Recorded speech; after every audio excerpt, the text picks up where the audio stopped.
let me kind of back up for a moment and sort of give the big picture of why fasting works. Is what we're doing is we're mimicking what we did primally back in the cave days. What's the challenge with some of those approaches that are there? For example, 1 meal a day. They got very popular, that's out there, specifically for women. And obviously there's these different stages that women are at, depending on what age they are and whether they're menopausal or whether they're in their prime fertility years. So what's the challenge with an approach like that as one fasting tool that people are using? Yeah, a lot of people are doing 1 meal a day. It's like once you find that groove, you're like, oh, this is so easy and convenient. And then you just want to keep doing it over and over again. So let me kind of back up for a moment and sort of give the big picture of why fasting works. Is what we're doing is we're mimicking what we did primally back in the cave days. And so back in those days, we would walk out of the cave and there wouldn't be men and women would walk out and there wouldn't be any food. So we would have to go hunt for food.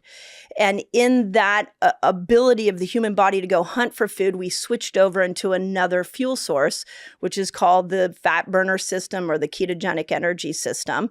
And we used ketones to go find food. And then when they hunted for food, they brought it back and then they feasted for days.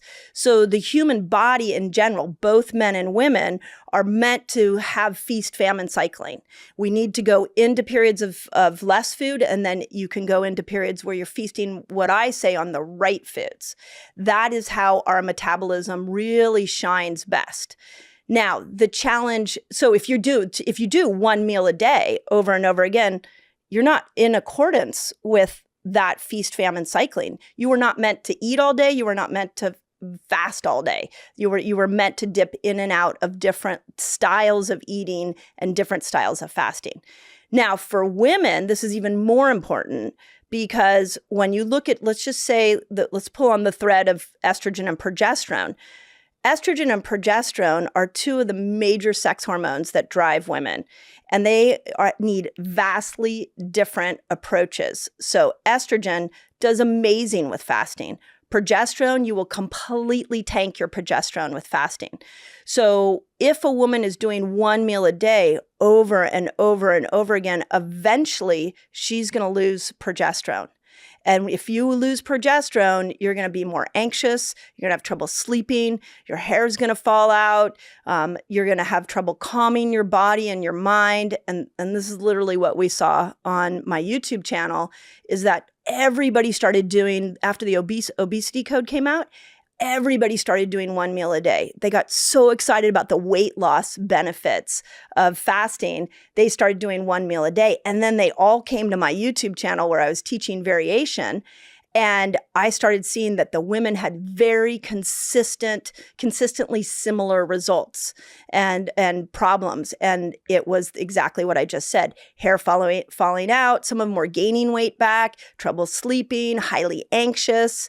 And it was all the women because progesterone cannot handle 1 meal a day. It also seems that if somebody's continuously doing 1 meal a day, especially as they enter into their later years, it might be more difficult for them to get the appropriate amount of protein they need in their body to maintain muscle mass and avoid things like sarcopenia. Is that also a challenge that's there too? It's a huge challenge. And then let's put it in the context of women. So we have to remember that protein is the most important macronutrient.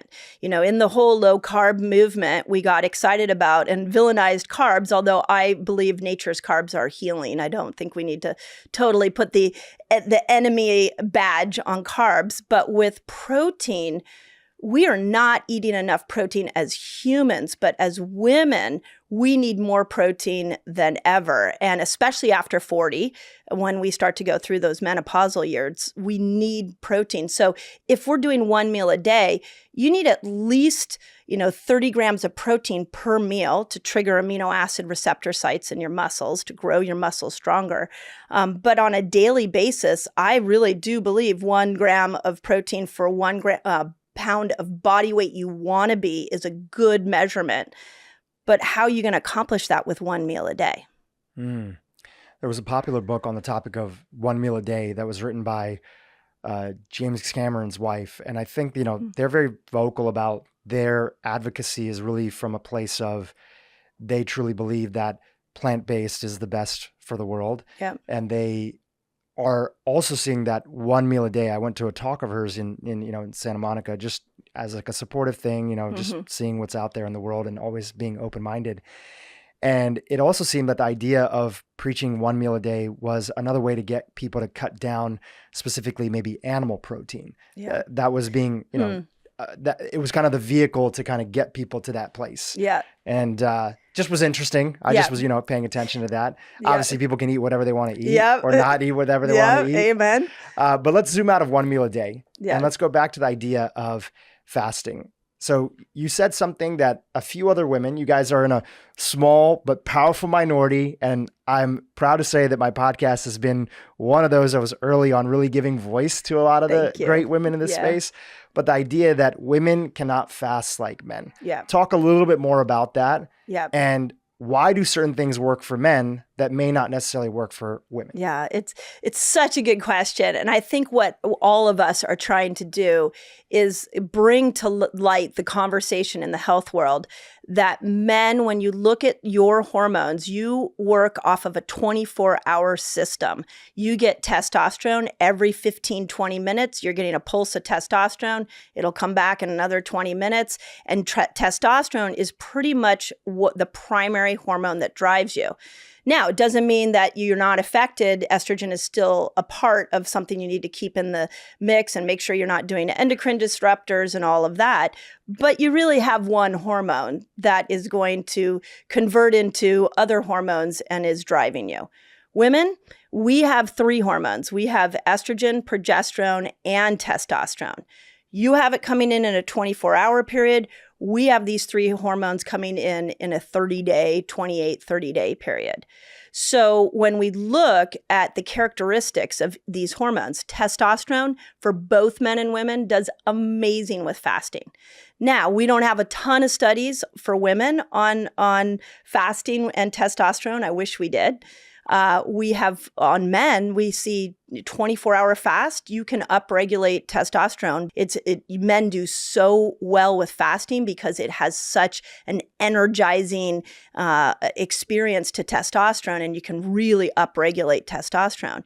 But women, we only get testosterone during ovulation.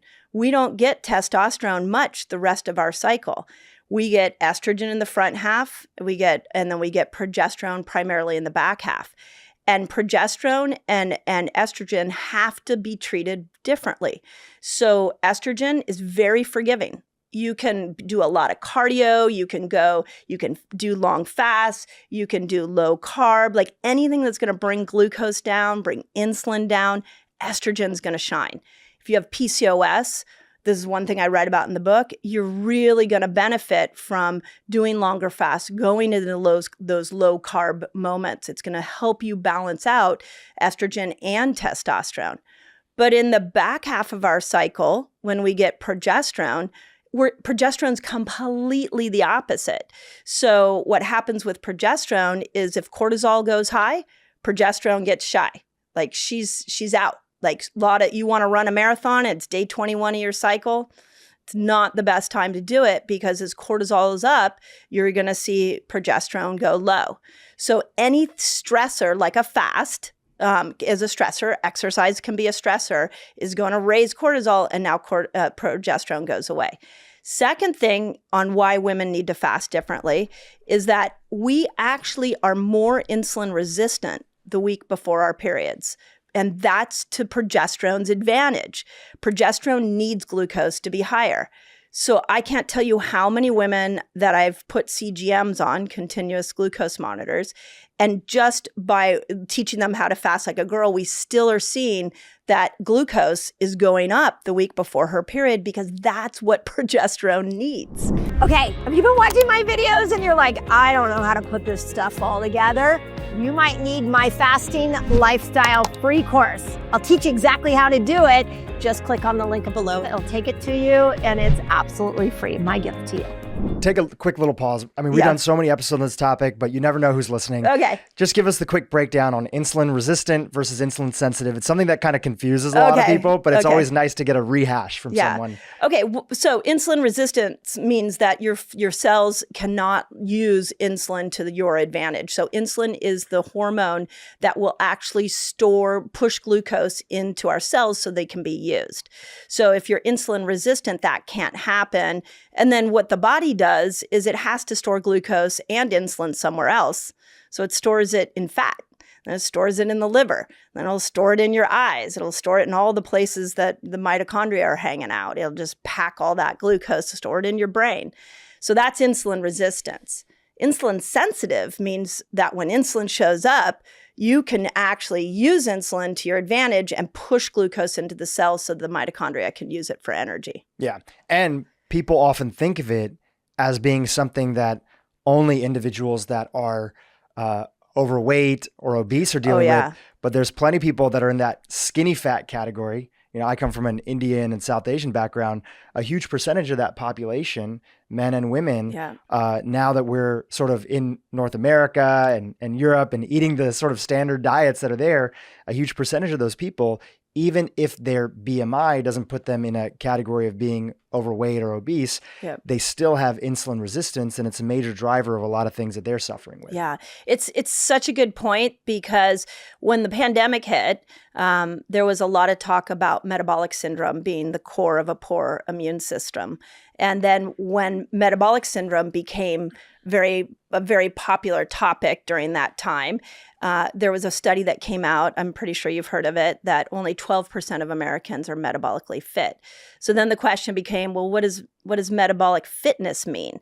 And it's everything from your blood pressure to your cholesterol, to your fasting glucose, to your circumference of your waist, to your liver enzymes. Like, there's a variety of things that need to be in balance without medication for you to be metabolically fit. And it's really, the fact is, we've got everybody's walking around insulin resistant, but if you are just judging insulin resistance off of weight, you're missing the whole discussion.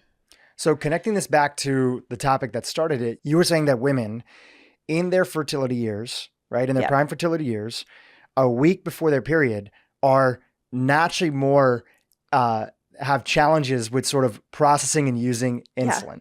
Right? They're more insulin resistant in that period of time. Yeah. And so what kind of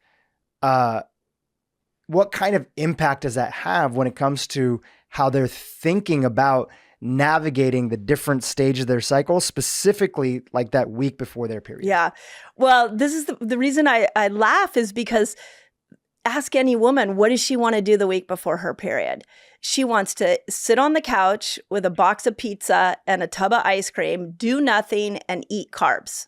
And usually there's some chocolate involved in that, like craving chocolate, which is interesting too, because if you look at what we naturally are inclined to do, which is slow down, eat more carbs, and crave things like chocolate, well, let's look at what the demands of progesterone are. Progesterone needs you to raise glucose, so that's why you crave carbs. And you need magnesium to make progesterone, which is a large part of why a lot of women crave chocolate. And you can't have cortisol high. So what progesterone does is try to get you to slow down and have less energy so that you can actually be in a place where you have all the right mixture of cortisol, insulin, glucose, everything's got its flow so that progesterone can make her appearance.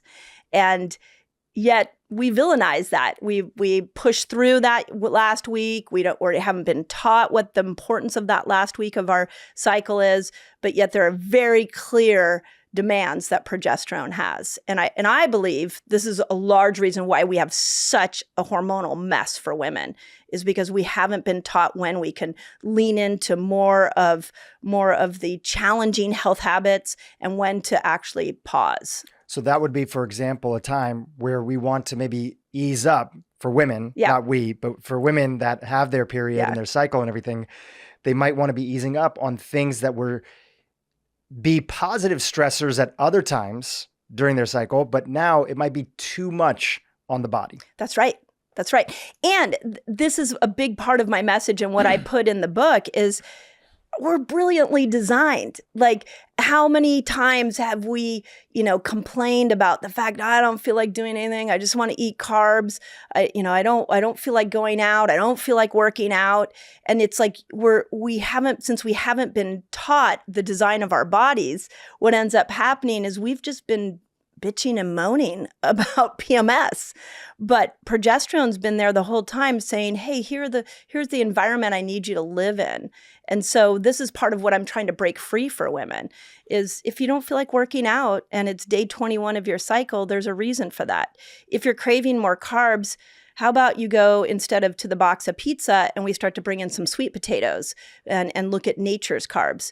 So we've got to first help women identify that's normal. And then we start to change the conversation of how do you make it healthy for progesterone. Okay, where are my gals that are struggling with hormonal imbalance? Bloated, feeling like you're not making progress with weight loss? You need to add these foods in so that you can support better hormonal health. There is a lifestyle that estrogen wants you to live, and there's a lifestyle that progesterone wants you to live.